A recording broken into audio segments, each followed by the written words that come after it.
Hello, everyone. A huge thank you for joining us today for our discussion on how enterprises can overcome the challenges of legacy code. This is a LeadDev webinar created in partnership with Sabre, our sponsor. This webinar will last roughly 45 minutes, after which the panelists and I will head over to the LeadDev Slack community to answer some of your questions in the Building Software channel. We may also have some time to answer a few questions live, so please do make use of the Zoom chat here, and we'll see if we can get to them towards the end. If we are short on time, we will collect all questions and share them in that chat and make sure our panelists have the opportunity to answer later. So let's get started with some introductions. I'm Adrienne Lowe, and I am joined by Colleen Berlin, Tremaine Darby, and Suresh Valanki to share their experiences and insights. I'll ask each of our panelists to introduce yourselves. Please tell us your name, title, where you're working, your role, the scope of your role and team, basically a high-level summary of what you're doing. Hello, everyone. My name is Colleen Berlian, Director of Service and Delivery Technology at FlightHub. FlightHub is an online travel agency. Our bread and butter is selling flights. The team I lead is responsible for everything that happens after the ticket was issued. This with the automation of customer service requests, but also synchronized communication between airlines and customers, such as schedule change, cancellation, exchanges, you name it. We also help customer service experience team to integrate their tools with our main engine. The team consists of software architect, developers, data engineers, and QA analysts. I joined personally FlightHub 2 years ago towards the end of COVID mandates and the rebirth of traveling.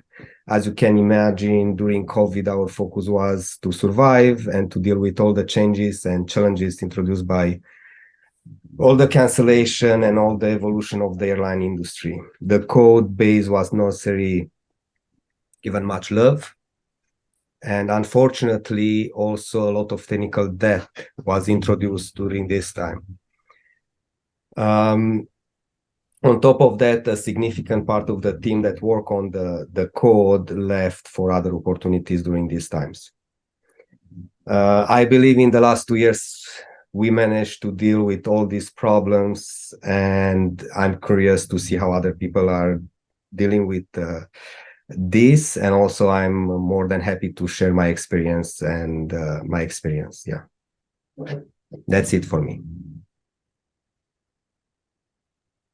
Awesome. I'll go next. My name is Tremaine Darby. I am a senior manager at Red Hat. I've been there for about 8 years. I lead a DevOps team, which is responsible for subscription management and content access. So if you use RHEL and you're registering your system, you're talking to my team. And also we are responsible for making sure that the downloads work correctly. So if you ever want to use your software, you are going through my team's work as well. So as you can imagine, over time, the subscription model has changed a bit. And so there's some things that we have to make sure that we keep up with. And so we deal with quite a bit of legacy code and have come up with some strategies over the years. So excited to talk about that today. Absolutely. Looking forward to hearing those strategies, Tremaine. And Suresh. Hello, everyone. My name is Suresh Valanki. I'm a Senior Vice President of Software Engineering at Sabre. I lead platform engineering teams. For example, customer profiles, payments, booking, check-in, ticketing. I have data analytics platforms and revenue optimization products. As you can see, the technology stack, we straddle the full spectrum, right from legacy and mainframe to all the way till AI/ML capabilities as part of the offerings to our customer base. So it is imperative that organizations, they maintain legacy code, they handle technical debt, they do the enhancements and also build new. For Sabre, we are at the intersection of sellers, buyers, customers, travelers. and we have to provide seamless experience to all the actors in this ecosystem. And our job is to provide the least friction points for them to build their own business and run their business. So I'm here to share my experiences. We embarked on a transformation program for last 3-4 years, huge, large scale, enterprise scale. And I want to share my learnings, and hopefully this will help as other teams go through their journeys. And they're going through the journeys, I know that. Hopefully some of these discussions will help them speed up their own journeys. Thank you. That is terrific, Suresh. And we're so grateful to have you here, to have all of you here, and to have Sabre sponsoring. So thank you so much for your introductions. Today, we're going to be hearing from each of these panelists about their real lived experience at their companies, doing what they're doing to address these challenges. And as they share the steps they and their teams took to untangle and modernize their legacy code in a realistic and manageable way. You know, we at LeadDev are all about the specific actionable things we can do as leaders to improve our teams. And that is what we're going to focus on today with this great insight. We're going to discuss the benefits of modernization, not only for your growth as a business, which is so important, but also for your direct reports professional development. We'll cover the benefits of modernization towards fostering a culture of collaboration and learning and innovation within your organization. And I'm super excited. So let's get right into it and start at the beginning with some definitions to ensure that we're all on the same page, starting from the same spot, and giving us some definitions to frame this conversation. So how do we define legacy code? What counts as legacy code? And is legacy code the same as tech debt? So I'll ask Tremaine to start us off. Yeah, great. I have some opinions here. So when we think of legacy code, or at least when I think of legacy code, there's a mental image of an old, busted application, perhaps in an outdated framework, what's considered an older language, think like a old COBOL app running on a mainframe with smoke coming out of it or something. And so when you think of like what really goes into what a legacy app is, it's code you may have just not written yourself, or has had several contributors over time. It's code without tests or poorly written tests. It's code with brittle or unknown deployment processes, little or no documentation or logging. So in general, it's like just some aspect of the functionality or deployment configuration is unknown.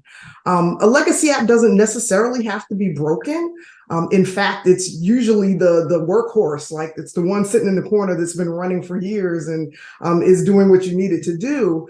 However, I think what it really just comes down to is that the current maintainers just don't fully understand some aspect of how it works, and they're not comfortable making changes to it. So that really is kind of my definition of it.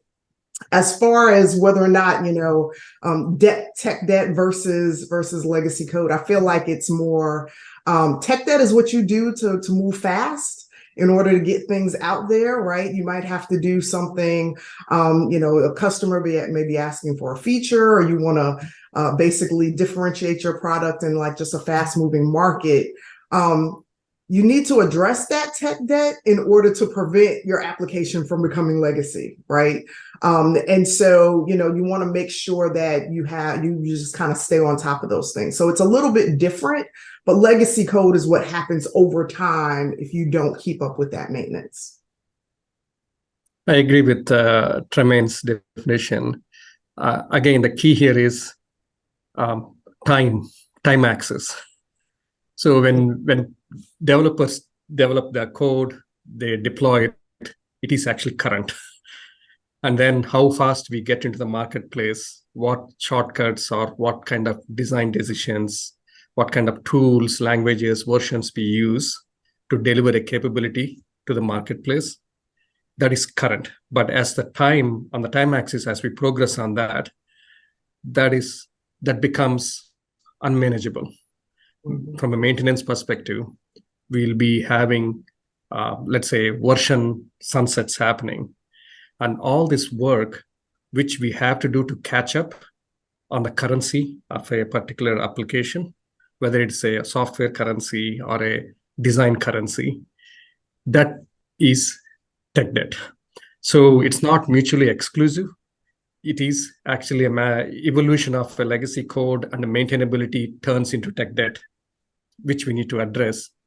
For the business to survive, to be resilient, and to be competitive, we have to continuously take feed and care of this legacy code or tech debt, or take other decisions about modernizing and building new. That's exactly Correct. right, Suresh. I Colleen? also have, I want to add that for me are quite different. I agree with her mind. For me, technical debt, it's almost when you have to rush to deploy something. Sometimes you have a prototype, you see how it works fine, and you move to the next thing and you leave it there. And you don't take care of you think I'll take care of that later, and never happens, and it accumulates and creates debt. And legacy code, sometimes, as you said, it's working, it's in production, it's working for years, maybe not so many years, it's doing what it's supposed to do, but even it might be that the business requirements change, the environment change, and is not capable of doing what you want to do, or in order to do what you want to do, it needs so much patching and changes that are not the right way to do it. Yeah, that's a helpful distinction, Colleen. Thank you. I had a note here to discuss the difference between maintaining legacy code and modernizing. I feel like we've hit on it a little bit in some of these answers, but I just wanted to open the floor in case anyone had any thoughts about the difference in strategies between the two, or specifically in the definitions between the two. Actually, I think, go ahead. No, go ahead. Sorry. So maintaining and modernizing, it all boils down to the business strategy and vision, right? If as Tremaine said, legacy code, some of them, they're very good, they're running well. And do we want to invest dollars to change certain features? Then modernize. Will that give better experience for our customers? Better revenue generation, we'll do that. Just maintaining it and ensuring it runs and it is sustaining, that's a set of decisions. We say, okay, minimum KTLO, let's keep running the systems, and it's not much enhancements. Any other new capabilities we can build outside. Mm-hmm. And those are, again, it all boils down to how do you want to invest your dollars to advance what objectives? Thank you so much for that clarification. How do you want to invest your dollars to advance your objectives? So I feel like this is a pretty good start. We've got our definitions, we've got our shared language established. So next I want to ask what's so important to me anytime we have a session like this, the why question. Why does any of this matter? Why does this topic matter? What benefits do we get from these strategies? And what are the trade-offs if we don't maintain and modernize? What are the risks if we don't do it? So Suresh, I'd love to hear from you.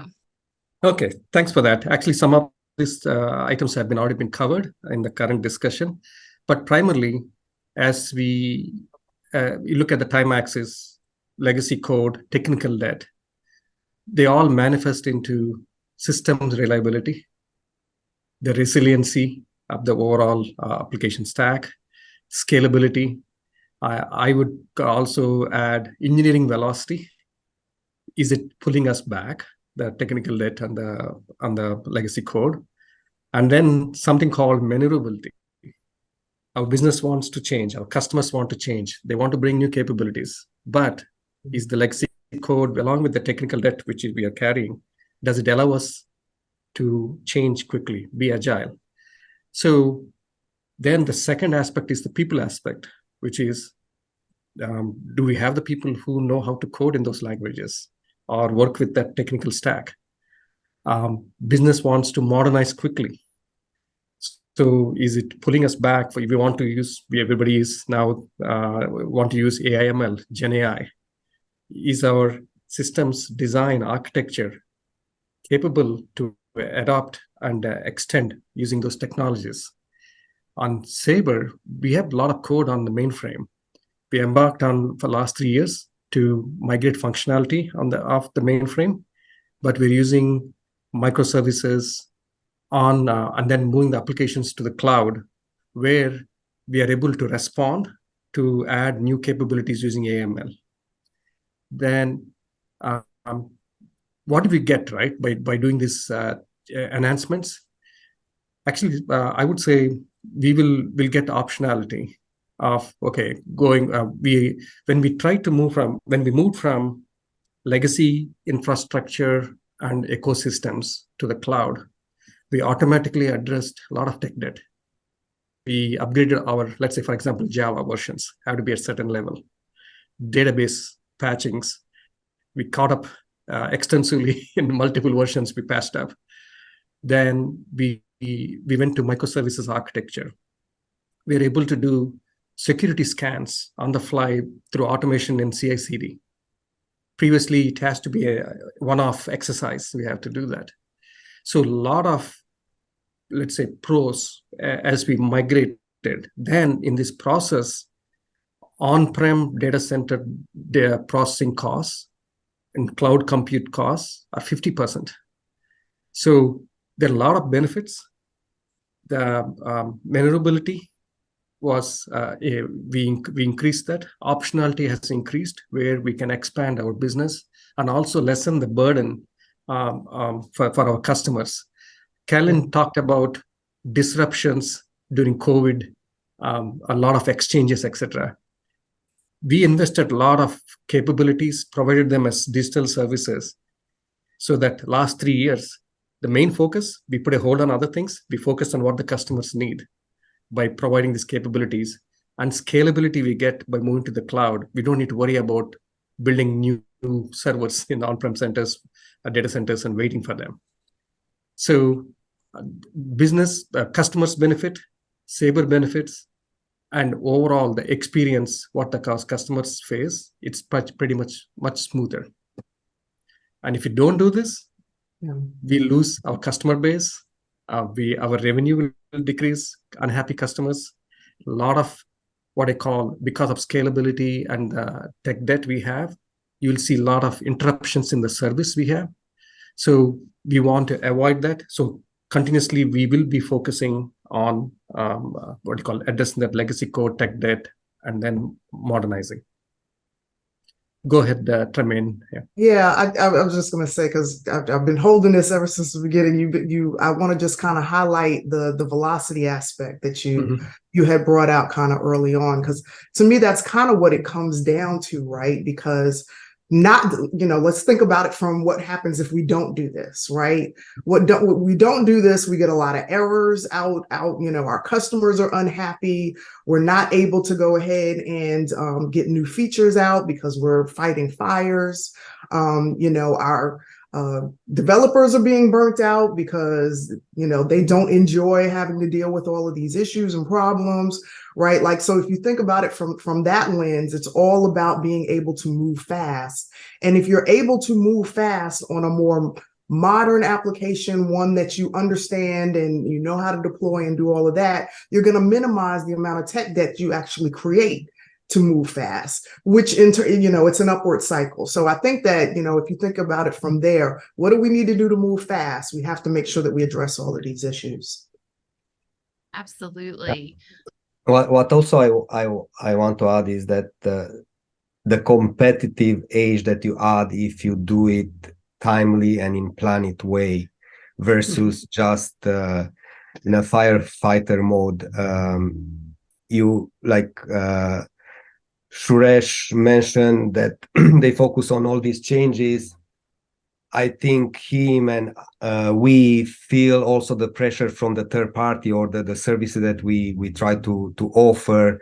They are changing. If we don't change more or faster than them, will try to catch up all the time. So we have to be ahead of them with all these changes. And it's it's the only way. Otherwise, you are going behind, fell behind, and it's hard to keep up. Thank you all so much for your insights on the benefits and the risks. So I think we all agree at this point that addressing our legacy code and modernizing our code bases is critical. What are some of the benefits we get? Our maintainability increases. As Suresh said, our scalability increases, our optionality increases. As Tremaine said, we can move faster. As Colleen said, we gain a competitive edge. This is so much, right? But while we may see all of these benefits and be able to articulate them, a big part of our job as leaders is communicating that value to those around us. So in this next part of the talk, I want us to think about the different personas in our organizations and discuss how we communicate differently with them depending on the audience. So the personas that we want to cover today are managing down to early career developers and to senior or staff developers, and the difference in approaches between those two groups. Managing up to our manager or leadership team, managing across and working cross-functionally with our product partners as an additional persona. And then finally, how we communicate this to our customers. So I'd love to hear from all of you in this question. Let's go with Tremaine first. Okay. And we can, you've got those 5 personas: early career, more senior developer, product partner, managing up to your manager, and customer. You've got those 5. You can feel free to speak about all of those or pick one you really like, and that goes for everyone. Yeah, well, I think, it makes sense to start with the early career, right? Because, what we want to do when we get, a new fresh intern, or fresh graduate, we're trying to teach them the right way to do things, right? And perhaps, like one of the ways to do that is to let them understand, here's this legacy thing, it's already built, right? It may or may not be doing things in the way that it should be doing them, but understanding how to troubleshoot, understanding, how to read someone else's code and make some sense of it. They would also be learning, some basic design skills, like how do I make this better, right? And obviously this is under the tutelage of a more senior engineer, but these are, you can kind of cut your teeth on, writing tests and all of those things with a legacy application that's already running. You may not have the experience to go ahead and design something new. So I think it's important to have those types of applications around for early career so that they can really learn on those types of applications. And then that senior or staff engineer, they would be, basically mentoring someone, but they need to understand that, this is a good opportunity to also get some, good problem solving skills as well, because sometimes these legacy applications, they present some unique challenges, particularly if they're integrating with other applications, which may be more modern. How do we solve those types of problems with a new lens on things? So lots of benefits there and I'll let some other folks come in on the other personas. Well, Tremaine, if I may, for your consideration, for the other panelists' consideration, we said earlier that our legacy applications can sometimes be missing documentation, missing deployment strategies, missing critical parts that can look overwhelming to an early career developer and can also be a point of frustration for even more seasoned folks.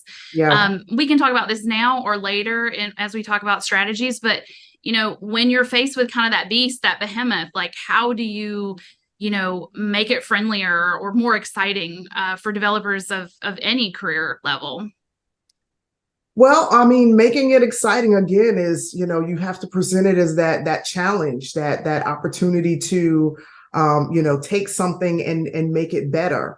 And that could be very creative things that developers can do to actually get it from there. But yes, there's a little bit of toil involved, and depending on how out of maintenance that application is. But I really do think that we need to present it as that problem-solving challenge, which all engineers love to do.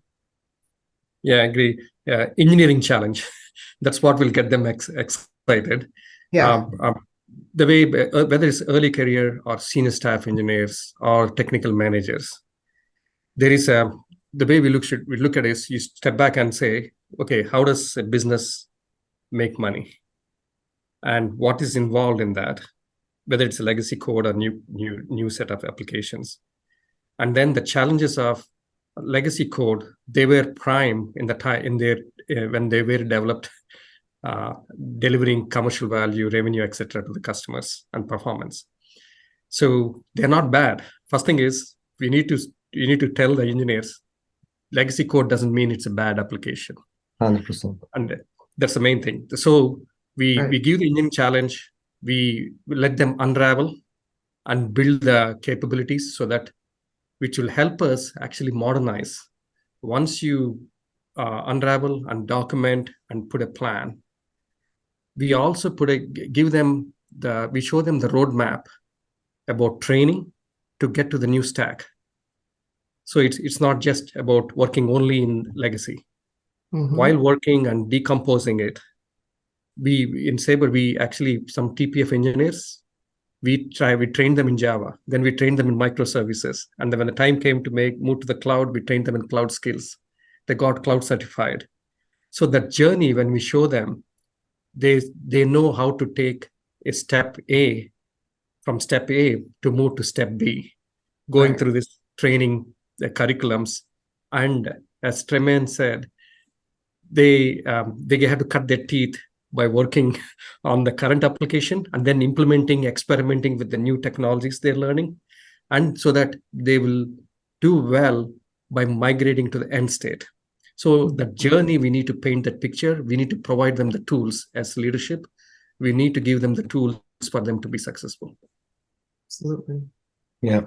For me, going back to the persona of different stages or different positions, different ranks, for me, it's very important the personality of people I have to sell that to.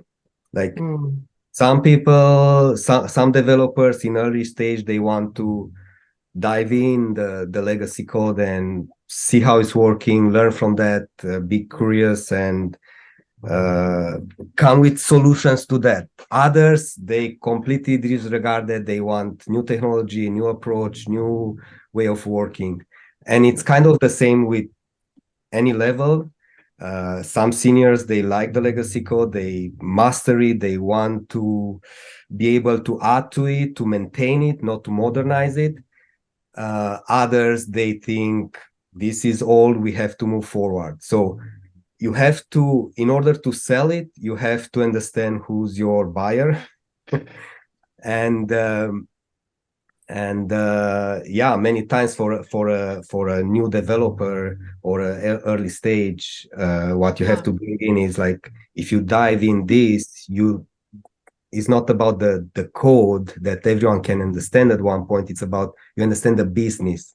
And sometimes even the business has so many rules and so many flows and things that even the most senior are forgetting them. And documentation, as you mentioned, sometimes is there, sometimes missing, parts of it is missing. So it's an opportunity to go back in and write it down and make it more solid. If you want to maintain, if you want to modernize, it's the same thing. You cannot move from old one to the new one if you don't understand what the old one is doing. Right. So you need to dive in to go to the bottom of everything in order to modernize it. Now, for the upper management, it's different because they don't, if it's working, they don't care. It's working. Like, why would I refactoring? What would I change anything? It's working.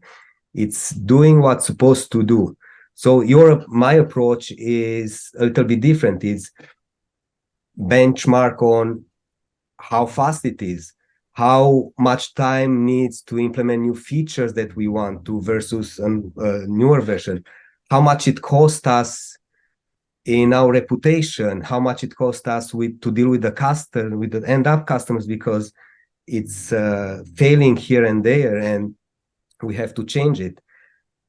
And if you don't have benchmark numbers and numbers to show this is the approach you have to do, it will not fly.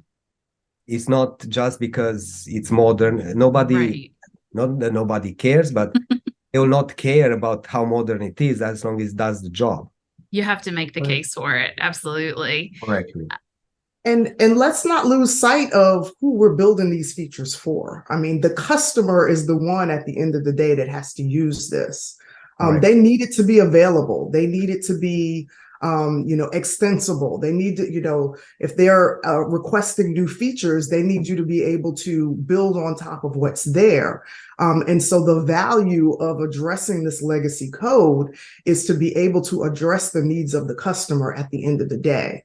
And so I believe that that's, it's an easy sell. If we do this and we make sure that we maintain this, then you can get what you want.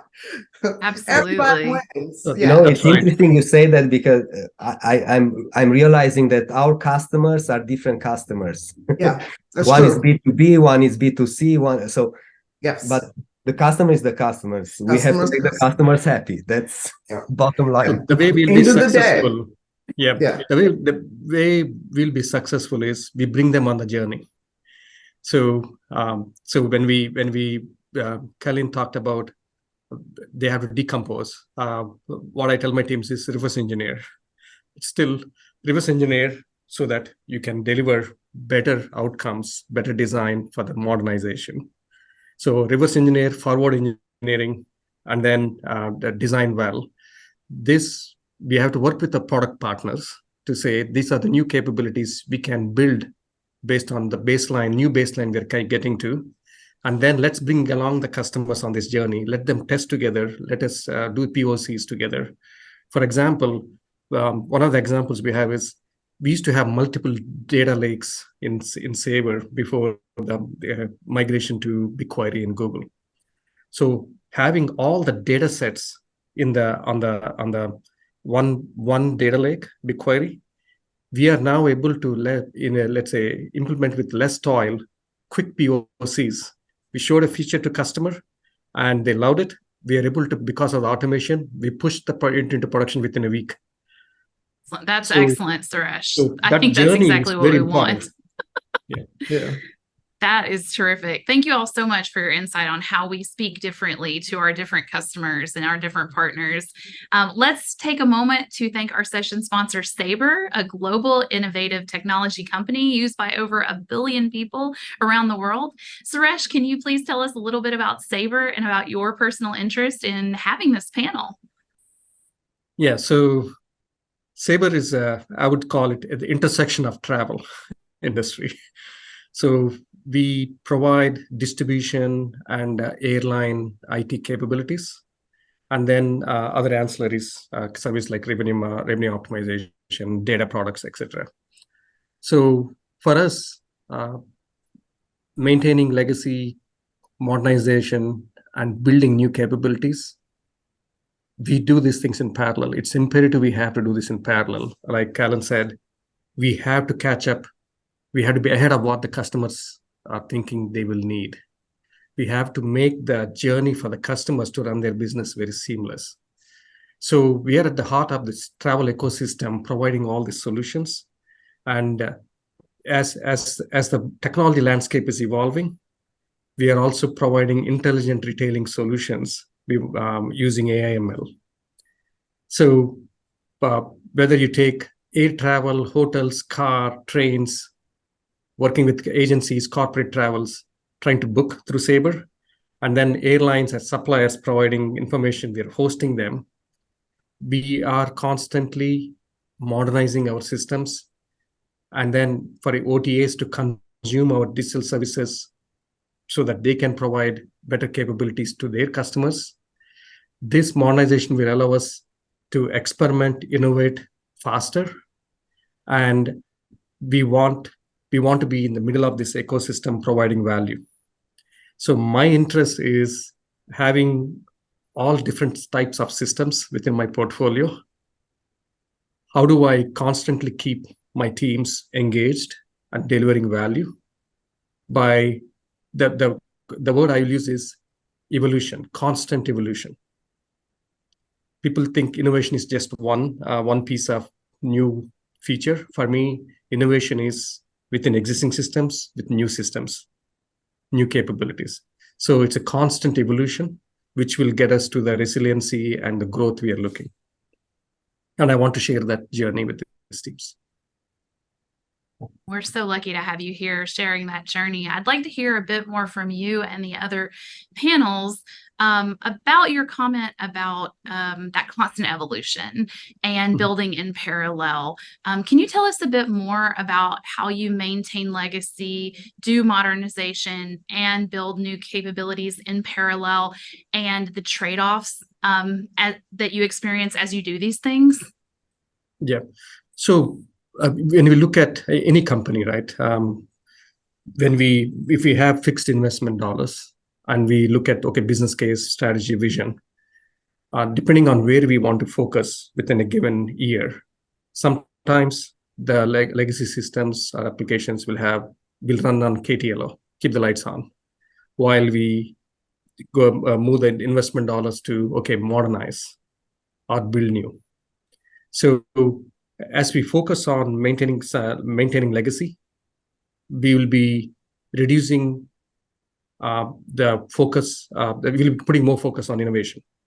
But if you put more dollars to modernize the legacy systems, the product roadmaps focus will become a little bit less, and also the innovation will become less investment will go towards innovation or build new products. But this is what I call a balancing act. Depending on where we are in the journey of the company's growth, we will be making different decisions. And what I can say is, doesn't mean we are stopping the other aspects when you're focused on modernizing legacy. At Sabre, we do all of them in parallel. Like, we have a lot of growth initiatives running right now while we do the minimum KTLO, but modernization-wise, transforming, we put a lot of dollars in. How does this whole ecosystem work? How do we continue to provide value? I have one example. We have in the airline space, we have a check-in system. Everybody when you go to the airport, you check in. But when there flight disruptions happen, we have our legacy code running, which is very stable, very reliable. But we created a capability where we jump off from legacy code, go to the cloud. We use ML models to do a better reaccommodation of the passengers on the flights when they have to be reaccommodated. And then we come back into the legacy system, update the data. So in this model here, we are maintaining the legacy system. We added new ML capabilities, enhanced the overall capability, and improved the customer experience. They were very happy when we implemented this at a couple of airlines, that families don't get separated when you move to a different flight. Yeah. We have logic ML models. It learns based on the new size of the plane, how best to keep the families together. That is so impressive. Very important. But we are able to do it by extending the capability of the legacy system. Right, right. Thank you so much for telling us about that balancing act, Suresh. And that was a terrific example. So our global lead dev audience is so excited to hear more stories like this, those specific strategies and things that you've done on your teams in your work. So in this next section, I want to invite each of you to share those specific strategies and stories you've employed on your own team to support your teams as they make these transitions and do this work. And I just want to say, as hearing Suresh speak about Sabre, I really hear an investment in the team members, in the individuals, telling them the story so that they understand why it matters. Documenting, making a plan, so important to me as a leader. This is music to my ears. Showing that roadmap and doing that training, allowing them to get cloud certified. But when I hear all of that as an engineering leader, I hear time. I hear sprint time. I hear work time. And it's amazing to hear that you've allowed and invested that time.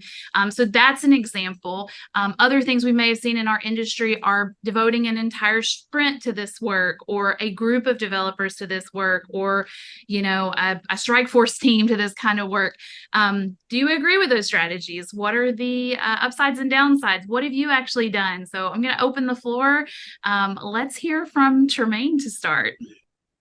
Yeah, so we've got a few things that we've been doing. And so, we talked a little earlier about kind of maybe the difference between tech debt and legacy code. But I think, the best cure is prevention. And so the best way to keep legacy code from becoming an issue is to address your tech debt. And so one of the things that we make sure that we do is that, as things come up or people are in the code and they see issues that need to be addressed, you need to go ahead, put a to-do in there right there. And in addition, go ahead and create that JIRA issue, right? We need to go ahead and put that in the backlog. Go ahead and open the ticket so that we don't lose it, right? And what we do is we organize those into quarterly tech debt epics. So every quarter, our tech leads will go ahead and go in, and they'll look in that backlog of things that have been identified by the developers and put in, okay, what can we handle in this sprint, or what can we handle in this particular amount of time, in order to make sure that we, one, have a regular cadence of addressing these things, and two, just making sure that we go ahead and don't lose any of those issues, right? And so those are two of the kind of the main things that we do. But obviously, you want to make sure that you're keeping up with all of your documentation. That's definitely key, because I tell my team all the time, be kind to your future self. You are not going to remember what it is that you did unless you write it down. And so those are the things that you do. And if you're looking at an application that you're kind of afraid of touching, the antidote to that is touch it all the time. Go ahead and do, frequent deployments of that thing, so that you don't become out of practice on how to do it. Plus 100. Suresh, Colleen? Yeah, to add to that, technical debt you're gonna introduce no matter what, because you have to. You need features to go live now, and no matter how good you are, you're gonna introduce technical debt. Mm-hmm. The idea here is that you document that. You actually write down why that was introduced and when, and what was the business reason behind. And as you said, you create a ticket right away in the backlog. This needs to be addressed. And the way you work on it depends on the different organizations. We try sometimes to have like 20% of every sprint working on technical debt. Sometimes that doesn't work because you overspill with the new features and everything. What I like is sometimes to dedicate a full sprint to fix things. And what I'm trying to do in the future will be the way we do hackathons, where everyone is coming together to fix a problem, to do something for technical debt and legacy code, where everyone is coming together, work for 48 hours or so, and fix all the problems we have in the backlog. And next week, Monday, we are in a much better place. So, Suresh, at your team where you're doing all three at once all the time, do you still employ strategies like the ones we've just discussed? Definitely. So what Kellen mentioned here, we do hackathons and we do spikes, what we call them, sprint spikes, right? To say, suddenly we think a certain area is having a lot of issues, whether it's a functional gaps, JIRAs being opened, or a technical debt aspects. We'll say, okay, let's pause. Let's do a couple of spikes in that particular area. The key here is, do we have the skills? Can we make the teams fungible? And then once we have the documentation, we know exactly how the systems, we train them to get them a little bit more scale. Then we do all these activities to tamp down wherever the problem areas are. But it's a constant, it's a what you call, depending on the focus that is needed, we do assign sprints, spikes, we do hackathons, all of them to address a certain product and applications, whether it's a legacy or technical debt. One thing I want to cover is, if you have to do this at scale, the people, process, technology pieces, we have to scale those particular aspects, from learning and development to an operating model from a process side to technology enablers, such that you step back, set up a PMO, and run these multiple work streams initiatives at a larger scale, enterprise scale. Thank you for that. All right. Well, we are at the last question of our session today, and we are going to wrap up. I want to end on a high note. Let's talk about how we celebrate our wins and accomplishments on our teams. You know, it's clear how we typically celebrate wins related to shipping new features or new product lines. You know, we have a demo day, we have a celebration. But how do you communicate and celebrate wins related to the challenge, like accomplishing the challenges that we've discussed today, where sometimes the work may not be more visible? I'd love to hear from each of you, and then we will wrap up and head to Slack. I celebrate wins on legacy code by lines of code deleted. Love getting rid of stuff. Oh my goodness. And my team will tell you I have a goal of decommissioning something every year, right? We always want the new stuff. So if we can get rid of something old that we don't want to maintain, that's a win. That's a big win for us. Yeah, I celebrate actually every small win. With the legacy code, I explained how we extended the capability of legacy code by adding ML. That doesn't mean only people who know how to code in ML are the winners here. People who know how to make it work together. We need to come together with the legacy knowledge and the ML knowledge. So we celebrate together as a team what we bring to the table. Again, legacy code, when suddenly we have, like in COVID, when we had a lot of spike in cancellations and rebooks, exchanges, that particular whole ecosystem, we are able to enhance and address some technical debt and scale it on legacy systems. That's a win for us, because Absolutely. we addressed a business need and a customer need during a time of crisis. That's a win, and we celebrated that. Yeah, and Suresh, I love how you're bringing us full circle to what Colleen said earlier about, you know, how difficult that COVID period was. Colleen, how have you and your team celebrated all of the wins that you accomplished coming out of that difficult period? So for me, there's no difference between working or achieving something with technical debt or legacy code versus a new feature. You set a goal, you achieve it, you celebrate it. Now, how you celebrate it, it can be two extremes. Can be, you know, on that CIA movies where somebody gets a medal and it's only him and his boss, or Star Wars when the entire galaxy is cheering up for the achievement. So we do everything between. We just try to make sure that everyone is aware of what we've done, what we achieved. If it's customer and customer, if there's no complaint, that means it's a win, because a big change happened and nobody saw it happen. So it's like the invisible man doing something. Those are wins. And you have to explain them to different levels, different ways. But yeah. Agree. That was fantastic. What a wonderful way to end this session. Thank you, Colleen. And thank you all so much for being here today. Special thanks to our panelists for their amazing insights. And again, to Sabre for your sponsorship.